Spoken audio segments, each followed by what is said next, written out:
presidente Pérez Jiménez recorre el bulevar a la terminación de los trabajos que forman parte del programa de obras públicas. Además de la... El militar y político Marcos Evangelista Pérez Jiménez nació el 25 de abril de 1914 en Táchira, Venezuela. Sus padres fueron Juan Pérez Bustamante y Adela Jiménez.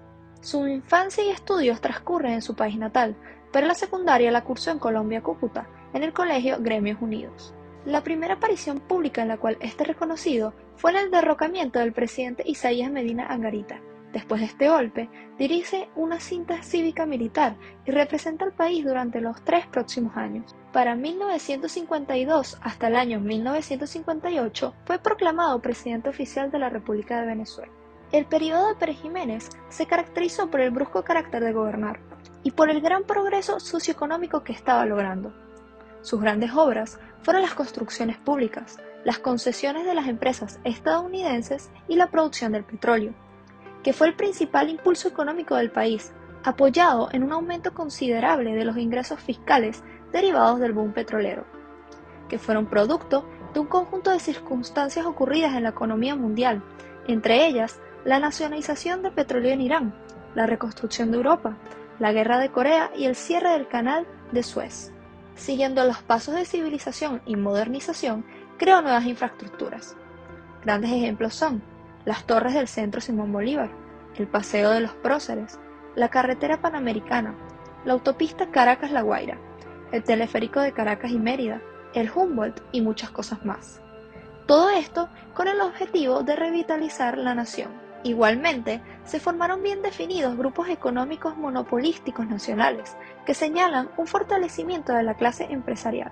También se ejecutó en Caracas un plan dirigido a eliminar las viviendas cuya infraestructura no era propicia para vivir y reubicar a sus habitantes en domicilios adecuados. Es posible decir que la época perejimenista fue una de las mejores que ha tenido Venezuela en materia económica. A pesar de los avances, no se permitía la libre expresión y cualquier acción provocaría inmediatamente su captura y tortura.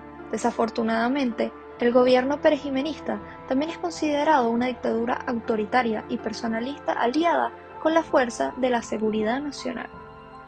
Su tendencia fue conservadora, que silenció a las fuerzas de la oposición, prohibió los principales partidos políticos, tanto de derecha como de izquierda, cerró medios impresos que le criticaron e impuso la censura a la radio y la televisión.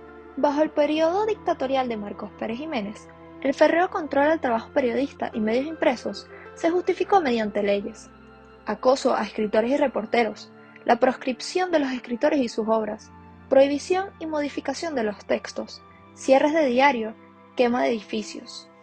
Los mecanismos implementados para censurar un escrito se concretaron en la interceptación de los textos, la modificación del contenido, la edición, la desautorización para establecer fechas de publicación y en las acciones violentas ejercidas sobre los escritores. El hecho de que se ejecutaran leyes y oficinas para controlar la información deja en evidencia que la prensa escrita en el régimen de Marcos Pérez Jiménez era de gran importancia para fundamentar y exponer a la opinión pública. Como ya se mencionó, las decisiones que tomaba el gobierno junto con sus modos de conducir y proceder sobre las publicaciones periódicas eran formas de organización jerárquica. Solo su palabra podría ser oficial.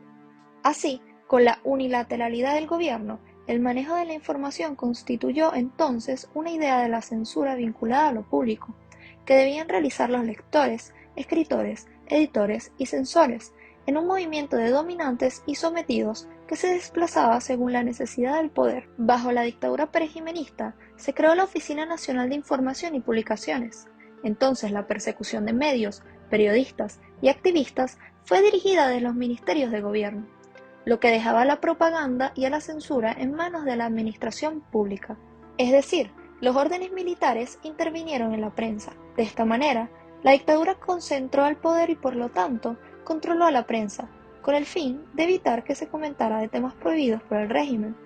Lograron acallar a los posibles opositores ideológicos y las denuncias al gobierno. Durante este periodo fueron cerrados los diarios El Gráfico, El País, Signo y Tribuna Popular. Con el silenciamiento de la prensa, la relación entre el gobierno y los medios privados de comunicación se quebró, puestos estos fueron quienes posteriormente participaron activamente en el derrocamiento y caída de los dictadores. Asimismo, Anteriormente, en 1949, la Junta Militar estableció la censura de prensa. Para ello, creó la llamada Junta de Examen. Esta era dependiente del Ministerio de Relaciones Interiores y se encargaba de revisar de noche los escritos que serían publicados en los periódicos, sobre todo los de mayor circulación a nivel nacional, como lo eran Últimas Noticias, La Esfera, El Nacional, El Universal, Panorama, El Impulso y El Carabobeño. Hasta el propio periódico del gobierno, El Heraldo, era inspeccionado cuidadosamente. En Caracas, la Junta estuvo integrada por los poetas Arístides Parra y Erwin Burguera, quien fue diputado y se hizo muy popular por sus versos líricos cargados de humor, Manuel Vicente Tinoco y el periodista zuliano Vitelio Reyes, quien se haría famoso por su lápiz rojo con el que tachaba los escritos que no podían ser publicados. Cada nota escrita a máquina debía tener 3 copias, una para el jefe de información, otra para el taller donde se ensamblaba el periódico y la tercera para la Junta Censor. A partir de entonces, la prensa se enfocó básicamente en información internacional, deportiva y cultural. No había noticias políticas más allá de la que suministrara el gobierno. Los programas radiales se dedicaban a hablar de efemérides, cumpleaños, ciertos problemas comunitarios y eventos deportivos.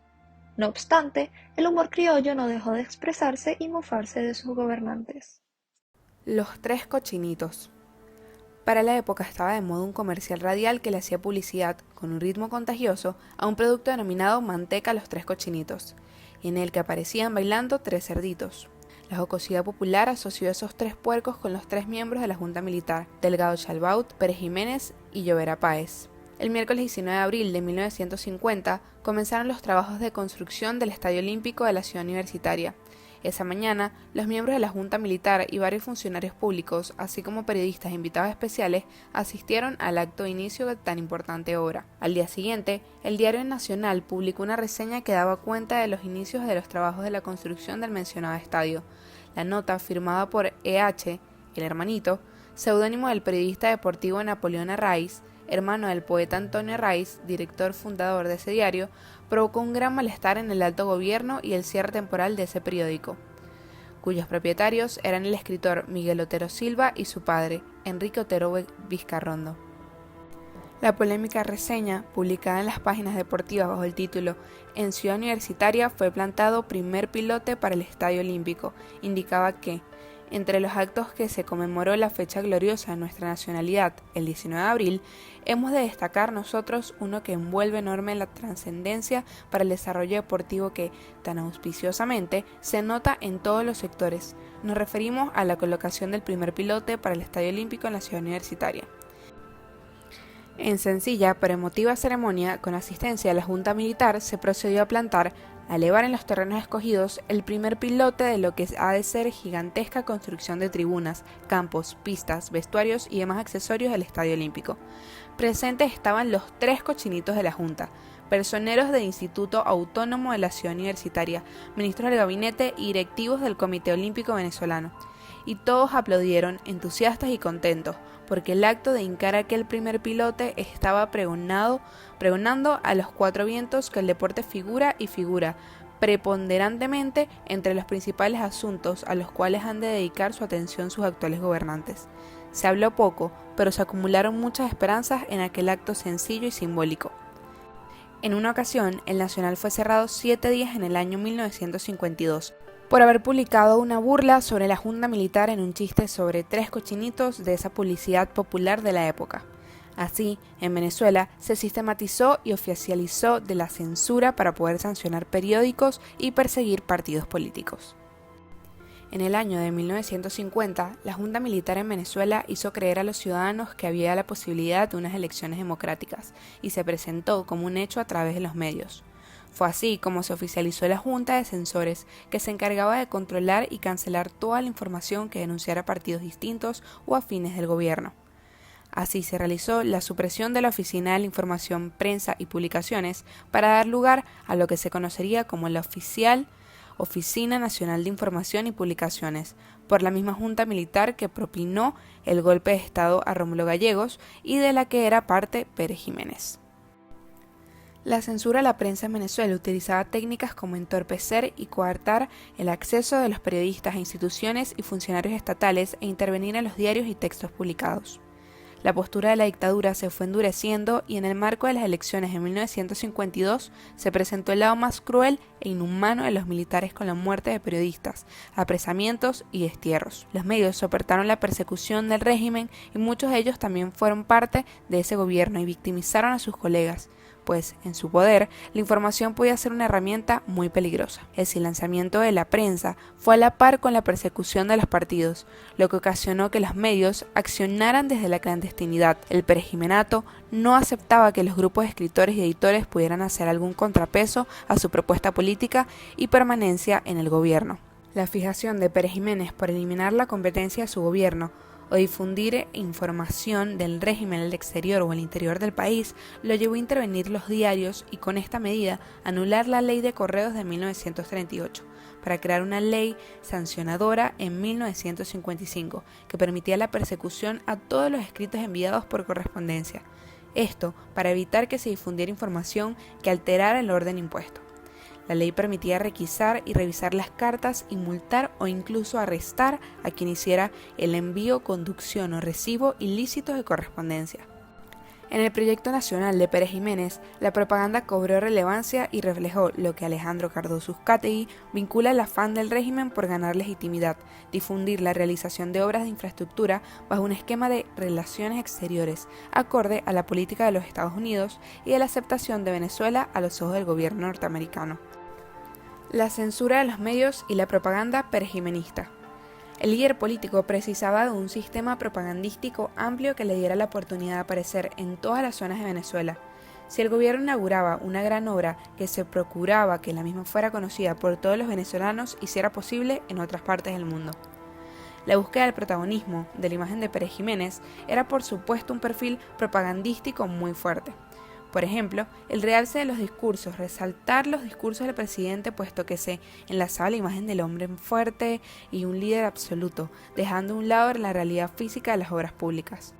Las campañas publicitarias con motivo del primer aniversario del gobierno se desarrollaron entre el 24 de noviembre y el 2 de diciembre, destinadas a llevar al conocimiento del público los rasgos sobresalientes de la labor realizada.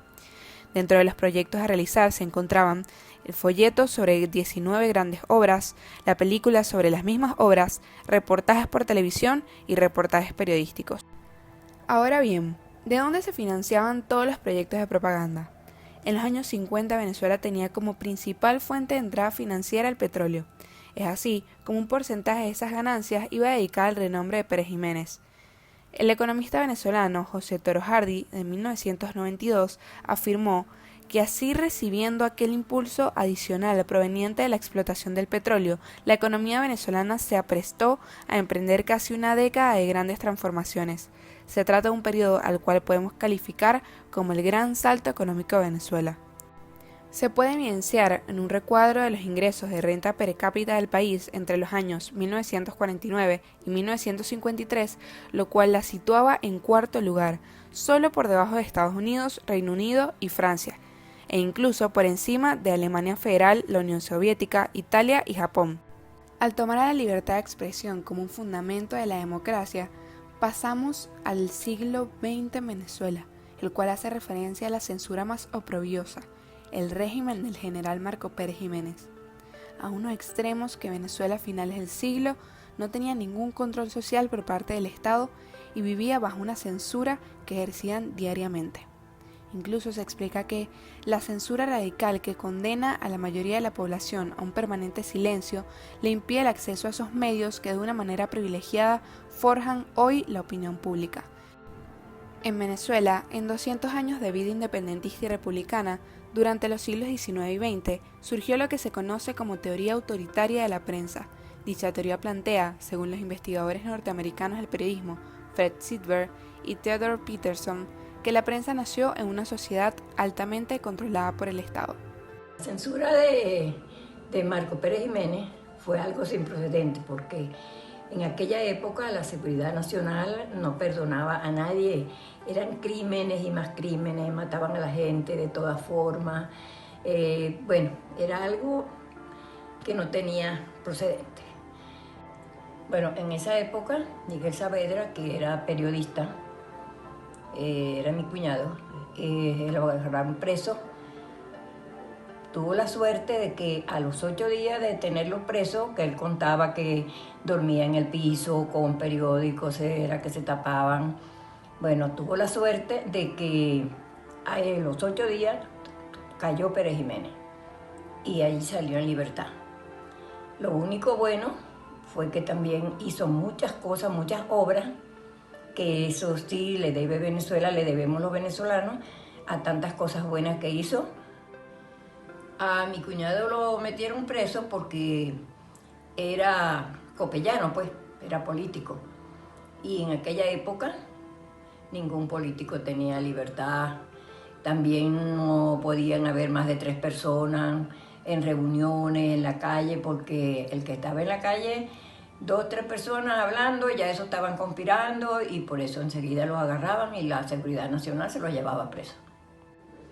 Bueno, la verdad es que en esa época la censura no tiene comparación con ninguna. Los castigos que hacían eran tan desastrosos que no tienen comparación, pues, bueno, creo yo que con más ninguno de estos otros gobiernos. El periodo dictatorial de Marco Pérez Jiménez marcó un antes y un después en la historia, tanto para el país como para el periodismo. Se ha convertido en una conversación controversial en la vida de los venezolanos por el gran contraste que logró entre sus inconmensurables obras e infraestructuras que beneficiaron enormemente al país, pero al mismo tiempo su rígido sistema, las atroces torturas, sus constantes censuras, cierres y la infinidad de persecuciones a los medios de comunicación, que sin duda no se pueden dejar pasar por alto. A pesar de sus logros, es innegable que son de mayor peso las desmedidas violaciones, la falta de democracia y los abusos bajo su mandato, olvidando la inmensa importancia de la libertad de expresión y de los fundamentales derechos humanos. En un Estado verdaderamente libre, el pensamiento y la palabra deben ser libres.